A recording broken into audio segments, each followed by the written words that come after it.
Well, hell, where to start? As most of you probably know already, there for, last day and a half, I kind of quit YouTube. And contrary to popular belief, it was not actually because of all the idiot comments I've been getting here recently, because as much as those piss me off, I can actually deal with them.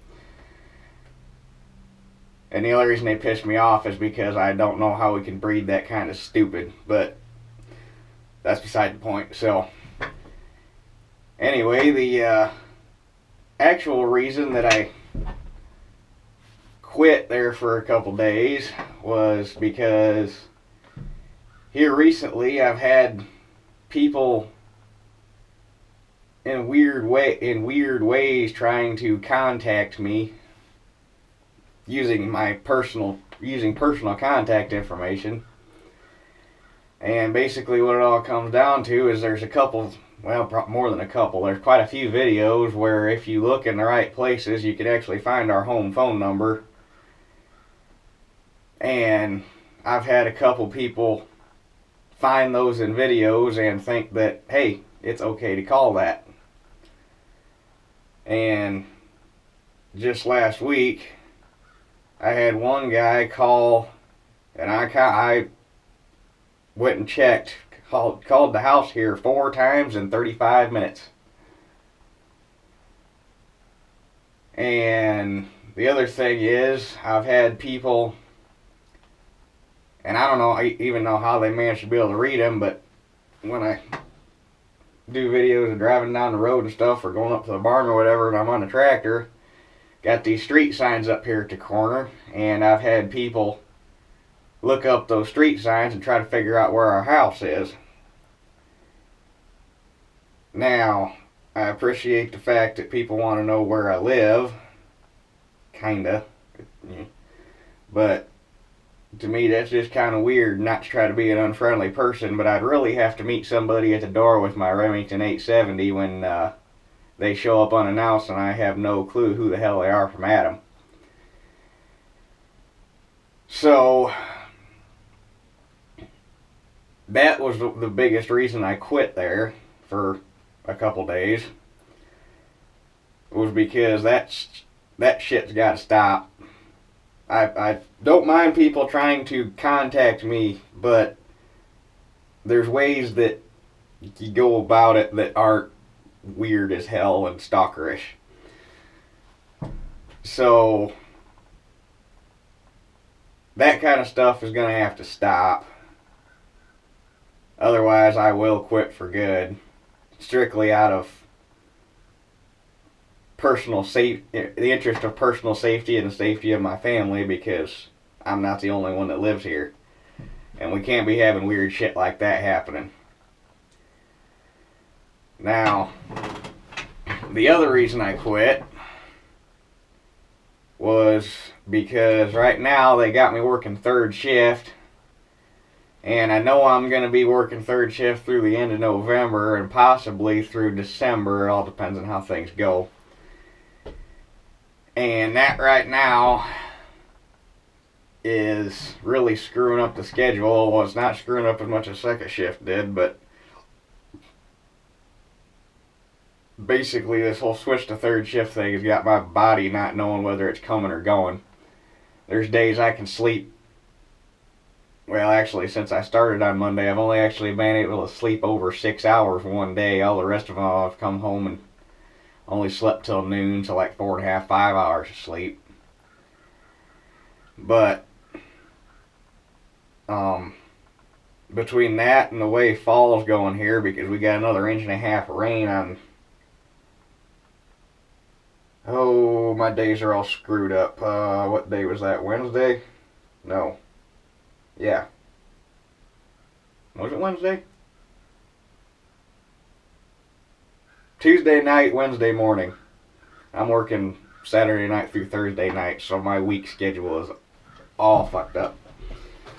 We got 1.5 inches of rain, which sucks because things were getting just dry enough to be able to get out in the field.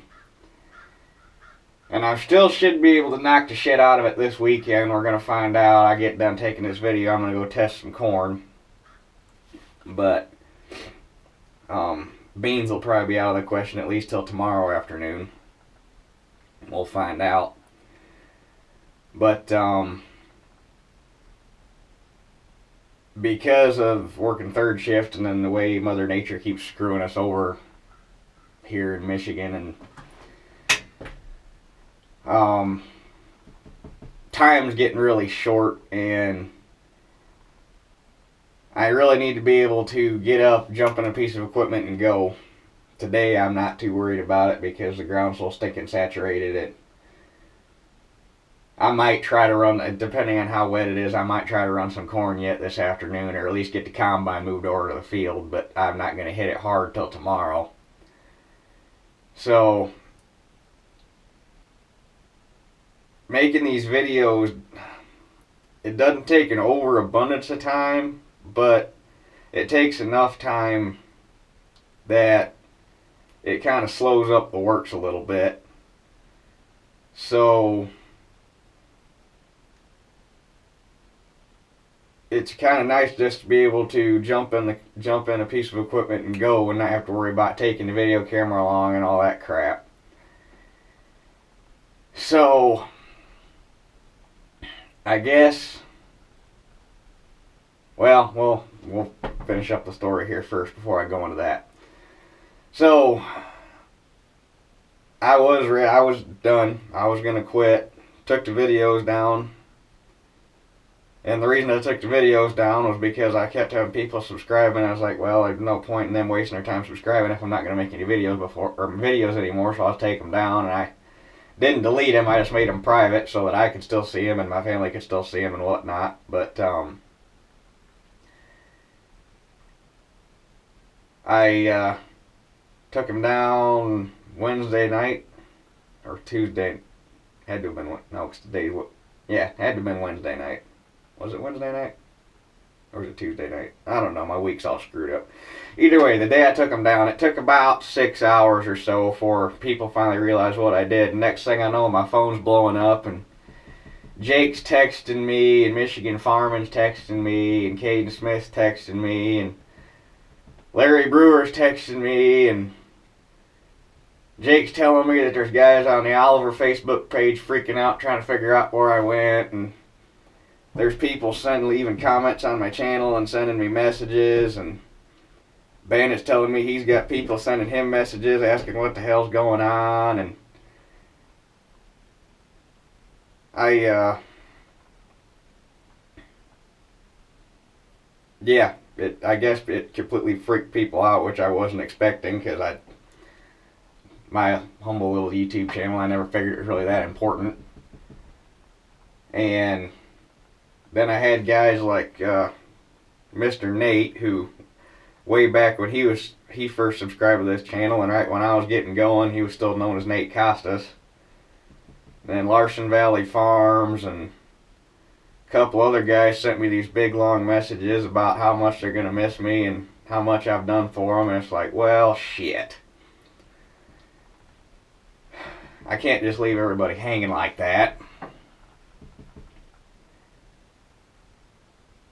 And I was going to miss it, because there's, especially them guys that have been around since the beginning, like Nate and Bandit, and there's a few guys that, I don't know if they still watch my videos or not, but they don't really comment anymore.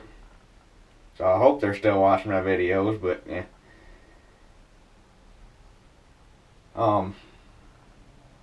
I was going to miss them guys. But, they started sending me all these messages, and like I say, it's like, well, shit, I can't leave everybody hanging like that. So I went through this afternoon and made all the videos public again, because everybody was asking me to at least do that, so I did that. And then I was like, well, there's a way we can make this work. Then there's gonna have to be, they're not really going to be big changes, but I'm going to have to change a couple things about the way I do stuff around here. First one is all that shit with trying to get a hold of me and looking up where I live and all that shit's got to stop. Because like I say, if that happens again, I'm done. But I'll keep making videos, but before, the way I did it was every time I went out to the field and tried to do something, I took the camera with me and tried to get video of it, which did take time, and then I'd have to come home and put the videos up, which took more time to edit and all that crap. So I'm not going to be able to do that anymore. Basically what I'm going to do is what actually a lot of channels have done, is I'm going to make a schedule. Basically, I'll put up videos Saturday and Sunday when I have more time during the day, and then during the week when I'm trying to get shit done before I gotta go into work, I'm just gonna jump in the equipment and roll with it. That way I don't lose any time screwing around with the camera or whatnot. So that's gonna make things, I guess, a little bit more operator friendly on my end and still allow me to put up videos for you guys to watch. And it should kind of smooth things out a little bit. So that's the way we're going to try to run things for now. And I don't see why that shouldn't work out. We should be able to go with it till everybody decides that they've had enough of me and quit watching completely. So that's how things are gonna go. Now, to make it up to you guys for leaving you for 2 days, you probably noticed I'm sitting in a cab right now. Well, I guess I got a little bit of a surprise to make up for leaving you. I bought a 4-wheel drive.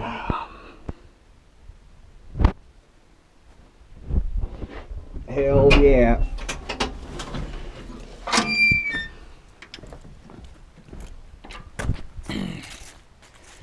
1974 white 4150, which makes it a first year, and according to the serial number, it's let's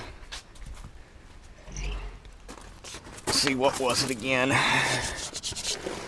It's the 780th one made, because the serial number started at 246 101, I think is what it was, and this is 781. So it's makes it a mid to late 74. And I'd have still rather had a 2655, but this thing was almost too good to pass up.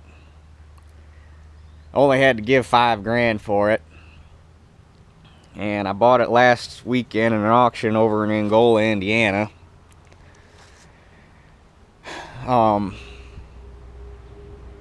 Bought it Saturday. The guy that thought we were going to be able to haul it couldn't get a semi, so Dad and I kind of panicked a little bit, because we had to have it off the farm over there Sunday. And so we called around, and one of our other friends that farms here, they don't work Sunday, but they have a bunch of semis and they truck during the off season. And it rained like a mother last Saturday night, so he couldn't do anything anyway, so he was just happy to get out of the house and take a little road trip, so he hauled it for us for the price of fuel.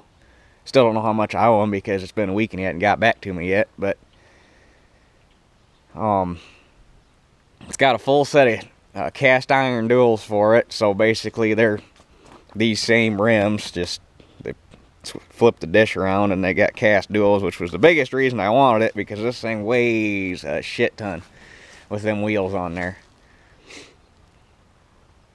So it's got the 3208 Cat, also known as the Shitty Kitty. There's some guys on here that have expressed their hatred towards the 3208 Cat, and frankly, if you don't like it, keep your goddamn opinion to yourself, because they're damn good motors, as long as you don't expect more out of them than what they are. Because yes, they are a throwaway motor since they're sleeveless, but as many of these damn things as they built and as much as they've powered over the years, they can't be a bad motor. So Stock is 150 horse because that's how the whites work. 4 stands for four-wheel drive, and 150 is the horsepower. Fifth was a 150, which was the two-wheel drive row crop, but that had a I can't remember if the 150 had a Herc motor or if that one had the Moline motor. The white row crops I'm not too up on because I haven't really worked around them much. But anyway, if it was a 150, it'd be two-wheel drive 150 horsepower. Or 285, two-wheel drive 85 horsepower. But sticker on the dash, somebody screwed with the motor because it says 175 horse at PTO RPM. So what it actually is, I have no clue, but I'm guessing it's north of 150. And unfortunately, I can't start it for you right now because I'm kind of right in the middle of fixing a jacked up wiring harness. But it does run. It runs damn good. Thing ordered at the auction. It didn't start with the key because that wiring harness is all jacked up and that solenoid's bad, so it wouldn't actuate the starter with the key. We had to jump it with a screwdriver. But over there at the auction, it sat and it was cold Saturday night and it got rained on and the V of the engine was all sitting full of water and shit. And once we got the batteries charged up because the alternator's shot, touched that thing off with a screwdriver. I don't think that motor rolled over 2-3 times. It was sitting there running. Left bank had kind of a weak injector in it because this side smoked like a mother. But since we couldn't get it started with a key, we had it over there idling for probably close to 2.5 hours while we took the duals off and we're waiting for the semi to get there. And between that and idling or driving it around here at the house, moving it and whatnot, it's running a lot better. I'm assuming it was the bad fuel they had in it. So dump some sea foam and some diesel injector cleaner and stuff through it, and I bet that motor will perk right up. Throttle response is snappy. It's right there, so she can't be too weak. And surprisingly, there's not really any leaks to be had on it. The remote couplers leak, which is fine, because I'm going to change them to the connect under pressure couplers we put on everything else.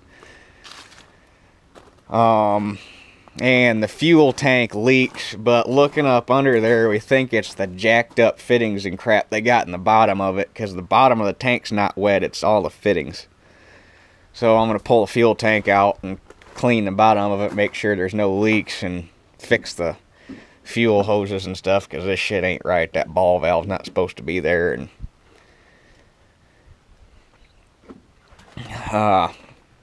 somehow at some point they ran into something and busted this heavy ass chin casting. It's busted there and there, but there's a guy right down the road. They farm with he actually lost count. I can't remember if they got 11 or 12 of these four-wheel drive whites now, and they got 4 parts tractors plus a shit ton of parts they've accumulated over the years.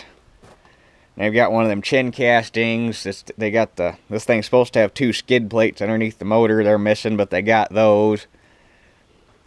It needs the battery hold down, but they got those because those aren't the right batteries. They're supposed to have group, can't remember the number, 3D, I think. That sounds right, but I'd have to go back and check the book. Needs that. Basically, all the big pieces it needs, I can get right down there, and they're basically they let me have the stuff for next to nothing. And then I got to get an alternator for it and replace that solenoid, and it should start with the key after that, because that solenoid's shit, like I said. Really, the biggest thing is undoing all the shit that's been done to it over the last 40 years. It's lived its life.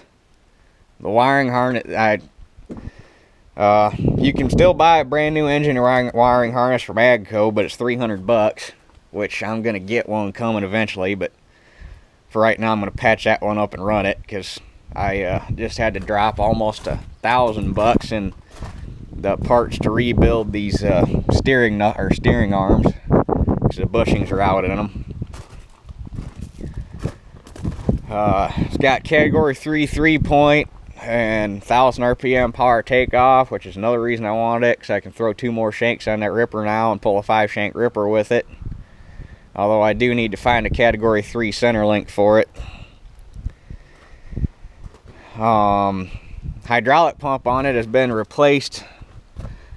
I'm not going to say fairly recently, but it has been replaced probably within the last 10 years or so, because it's blue, or Vickers blue, because it's a Vickers piston pump. Should be gray if it was factory to the tractor, which those pumps are $1,200 to replace, so that's a good deal. It has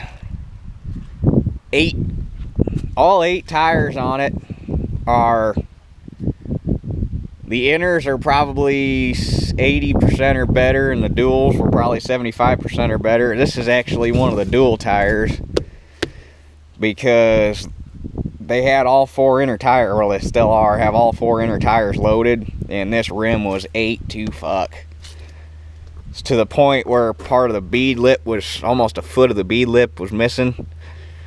And we didn't want to haul it home like that and have that bead let go and have a tire explode on us. So while we were over there, since the dual rims are the same as the inner rims, we popped this rim off the center of this dual right here and took the rim off the inner and stuck this tire on here so that it was safe to haul home.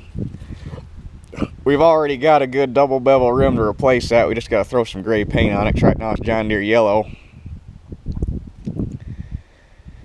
So next week I'm going to get a tire place over here, get that tire swapped out on that new rim, and get all 4 inner tires unloaded, because I'm tired of chloride. I do not want to have any of it in any of my tractors anymore.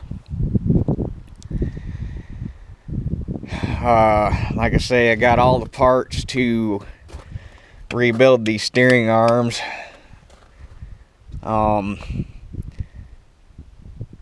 And for those that were wanting the 2655, the white 4-wheel drives are actually more Oliver than the 2655 is. The 2655 is all Moline with Oliver paint slapped on it.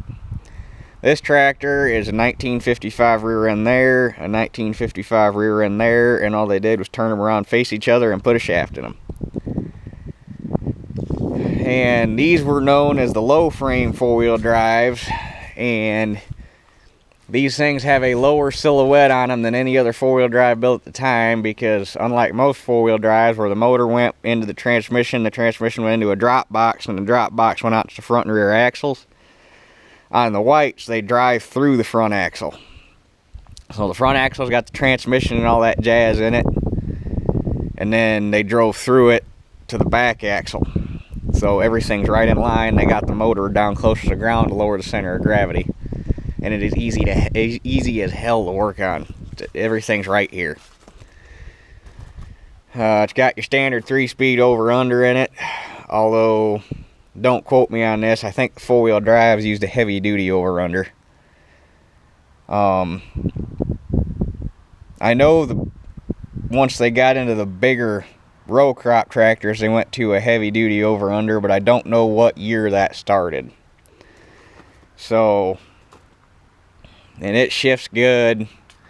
Motor carries awesome oil pressure. Don't know how many hours are on it because the TAC quit at 400 something. And it's obviously got more than 400 hours on it.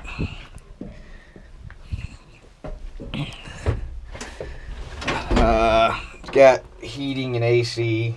Blower motor works, but the heat and the AC don't work, and I don't know if I'm going to bother fixing them because I don't really need it. Cab on it seen better days. She's kind of rusted out, but them guys that live down the road here have a really nice cab they pulled off of a parts tractor. Actually, they got 2 nice cabs they pull off of parts tractors. They let me take one. The one surprising thing is that all the glass is in it, none of it's broke. That right there is a feat in itself, because normally you find these things, at least one of the windows is cracked or shattered or something. So, yeah. I don't know if she'll make it to the field yet this fall. I'm going to try to, but it's got to dry out before I can get it in the field this fall first, so.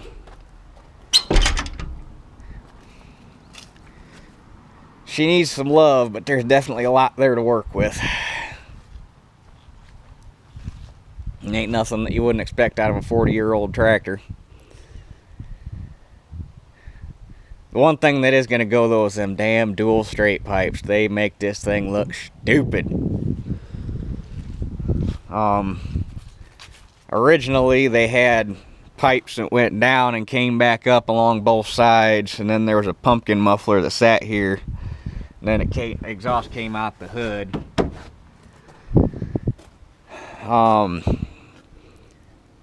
And it's going to go back to exhaust out the hood, and it's probably going to get a muffler back on it because I want to be able to run this tractor at night. And anybody that's ever heard one of these 3208 Cat straight piped, they sound really, really, really, really good while they're sitting there idling, and they sound really, really, really, really good when they're wide open, but as soon as you put a load on them, holy shit, do they get obnoxious.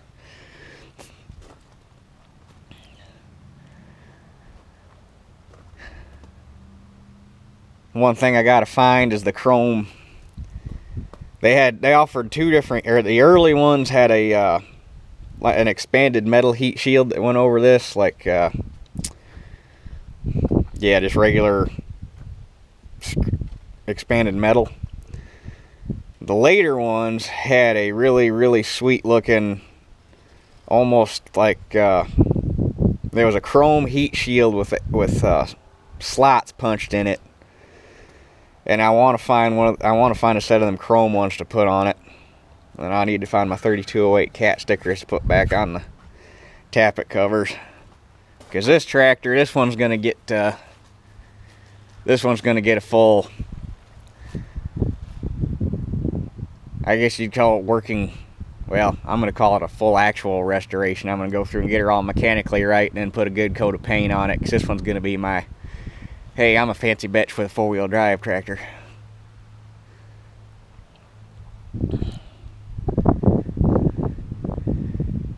And yeah, it's gonna get a bunch of chrome on it too. Chrome heat shield. It's gonna get a chrome curve pipe on it, because that's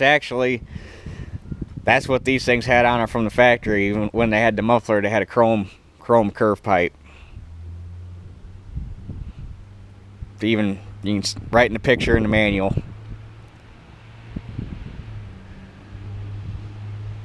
But we're going to get her mechanically right first. So, anyway, like I say, I'm not quitting on you anymore.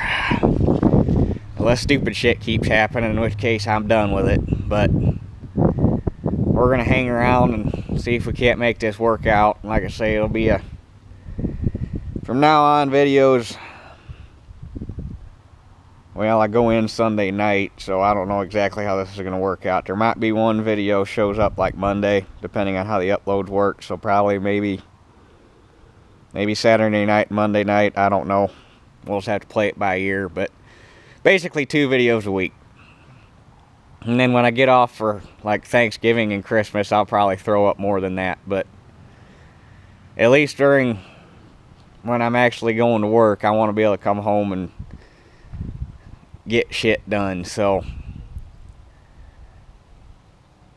anyway, I guess that does it for this one, and we will for sure catch you guys on the next one. Thanks for hopefully understanding and sticking with me, and we'll see how things work out.